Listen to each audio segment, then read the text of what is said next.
Petrol की price वो price है जिससे हर चीज़ पे कीमतों में इजाफा हो जाता है। क्या हमारी तनख्वाहों में इजाफा हुआ है? तो जितना इन्होंने कर्जा लेना, इन्होंने डॉलर वहाँ तक ले जाना कि जब तक इनको कर्जा मिलेगा उसकी सिर्फ अदायगी का जो सूद है ना वो इतना हो जाएगा जितना इन्होंने कर्जा लेना है। एक स्टूडेंट होने के नाते हमारे लिए इतनी मुश्किलात पेश आ रही हैं, हर चीज़ के रेंट बढ़ गए हैं। पायनियर वर्ल्ड न्यूज़ की वीडियोस देखने के लिए हमारा चैनल सब्सक्राइब करें और बेल आइकन पर क्लिक करें ताकि आपको हमारी हर वीडियो का नोटिफिकेशन मिल सके।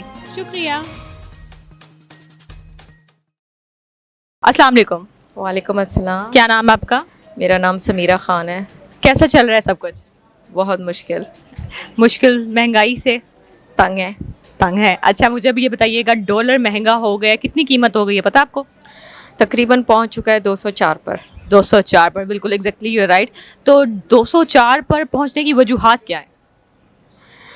पेट्रोल की कीमत में इजाफा और सुनने में ये आ रहा है, कहाँ तक सच है कहाँ तक गलत है। IMF की कुछ शराइत को मानेंगे तो सुना ये है कि आवाम पे थोड़ा सा महंगाई का लोड कम हो जाएगा, लेकिन वो क्या शराइत हैं वो आवाम को नहीं पता है। तो इस वजह से मैं समझती हूँ महंगाई बहुत हो गई है और जितने साउथ एशियन कंट्रीज़ हैं मेरा ख्याल है पाकिस्तान इस वक्त टॉप पे जा रहा है। बिल्कुल ऐसे ही है और सर्वाइवल बहुत मुश्किल हो गया है आम आवाम के लिए। तो आवाम क्या चाह रही है इस टाइम? किस किस्म का रिलीफ चाह रही है जो अब इमरान खान के दौर में भी नहीं मिला, नवाज शरीफ के दौर में भी नहीं मिला? उनको क्या करना चाहती है आवाम अब? आवाम शुरू से ही पिस रही है। कुछ ऐसे गवर्नमेंट ऐसे रूल लेकर आए जिसमें आवाम को रिलीफ मिले। रिलीफ से मतलब है छोटे मोटे बिजनेसेस अलाउ करे। अभी मैं यहाँ पर आई हूँ बाज़ार में तो मैंने देखा जो वेंडर्स हैं या फिर जो ठेले लगा रहे थे उनको ज़बरदस्ती उठा लिया। अब वो गरीब बंदे हैं जो किराए नहीं दे सकते दुकानदारों के, या रेंट नहीं दे सकते, हैवी रेंट नहीं पे सकते, कम से कम उनको ठेले ही लगाने की इजाज़त दे दें ताकि वो 2 वक्त की रोटी कमा सकें। पेट्रोल की प्राइस वो प्राइस है जिससे हर चीज़ पे कीमतों में इजाफा हो जाता है।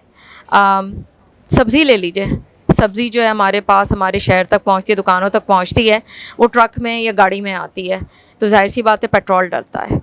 इलेक्ट्रिसिटी नहीं है, लोग जनरेटर चलाते हैं, डीजल डलता है। इलेक्ट्रिसिटी नहीं है, लोग गैस पे चलाते हैं, गैस की प्राइस ऊंची होगी, इलेक्ट्रिसिटी की प्राइस ऊंची होगी। एक टेलर है वो सिलाई करता है, मशीन इलेक्ट्रिसिटी से चलती है।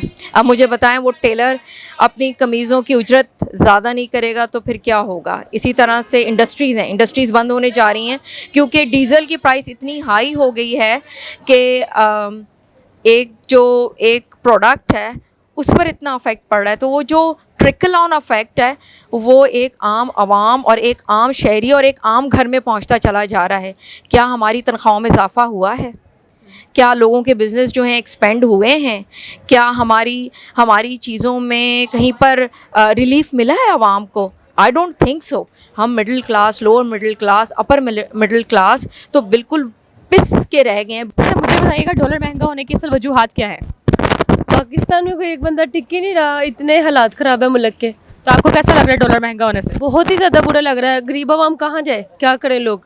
एक स्टूडेंट होने के नाते हमारे लिए इतनी मुश्किलात पेश आ रही हैं, हर चीज़ के रेंट बढ़ गए हैं, खाने पीने का हर चीज़ बढ़ गई है।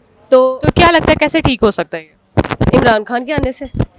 इमरान खान के आने से? कैसे? इमरान खान के आने से, क्योंकि वो हर चीज़ को बेहतर समझता था, वो पाकिस्तान का एक नाम कर रहा था, हर चीज़ मैनेज कर रहा था। अब जैसे नवाज शरीफ खान को किसी चीज़ की सेंस ही नहीं है, एक बंदे को जिस चीज़ का पता ही नहीं है वो कैसे मैनेज करेगा? डॉलर महंगा हो रहा है, इसकी वजूहात क्या है?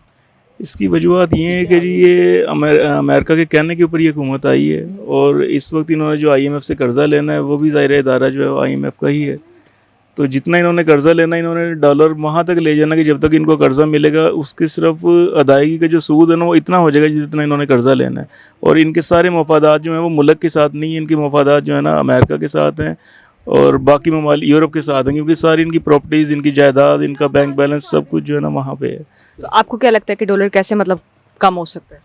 डॉलर इसी सूरत में कम हो सकते हैं, कोई काबिल हुक्मरान आके यहाँ पे बैठे हैं। इमरान खान साहब थे पिछले हुकूमत में, उन्होंने कोरोना का भी सामना किया है, उन्होंने पूरी दुनिया में जो है महंगाई हुई है, लेकिन उसने अपने मुल्क में जो है ना गरीब तबके को जो है सब्सिडी दी है, उसने एक तरीके से चलाया है। वो चाहता वो भी कर्जा ले सकता था, लेकिन जब उसने इनकी शरायत सुनी है कि जी IMF कह रहा है इतना पेट्रोल बढ़ाएं, इतने बिजली के ऊपर यूनिट्स पे रेट्स बढ़ाएं, तो उसने उनको इनकार कर दिया और उसने बजाय वो बढ़ाने के उस पर आवाम को सब्सिडी दी। वो दूसरे टैक्सेस लेके जो है आवाम को जो है रिलीफ देता रहा, लेकिन ये जो है ये इस वक्त सिर्फ कर्जे के चक्रों में कि कर्जा मिले उसको समेटें और उसके बाद फिर बाहर। डॉलर महंगा हो रहा है, आप ये जानते हैं बात, इसकी वजूहात क्या है? इसकी वजूहात इम्पोर्टेड हुकूमत है जो जिनका पास इतना तजर्बा है, आए वो थे कि जी हमारे पास इतने साल का 30 साल का उनका तजर्बा है, लेकिन वो सारे का सारा जो है ना करप्शन करने पे है। असल वजह करप्शन है जिसकी वजह से जो है ये महंगाई भी आ रही है, ओवरऑल पेट्रोल महंगा हो रहा है, इंटरनेशनल मार्केट में जो है चीज़ें महंगी हो रही हैं। लेकिन ये यहाँ पे हमारे मुल्क का अलमिया ये है कि जो है ना हमारी हुकूमत, जो हमारे हुक्मरान हैं, वो चूँकि करप्शन करते हैं, उसकी वजह से जो है ये डॉलर और ये सारी चीज़ें ऊपर जा रही हैं इसमें। तो आप ये डॉलर के महंगे होने से आपको कोई फ़र्क पड़ा है कि नहीं? जी डेफिनेटली हर चीज़ का रेट जो है ना चूँकि कन्वर्ट होकर चीज़ें आती हैं, डायरेक्ट इम्पैक्ट पड़ता है इकोनॉमी पे हमारी। जो गारमेंट्स है या इवन जो भी चीज़ है जो हम मोबाइल यूज़ कर रहे हैं या पेट्रोल है, हर चीज़ का जो है ना एक उस पर डायरेक्ट इफेक्ट पड़ता है, उसमें स्टॉक एक्सचेंज पे इफेक्ट पड़ता है। तो उसकी वजह से बिज़नेस जो है ना तकरीबन ख़त्म होकर रह गया हमारा।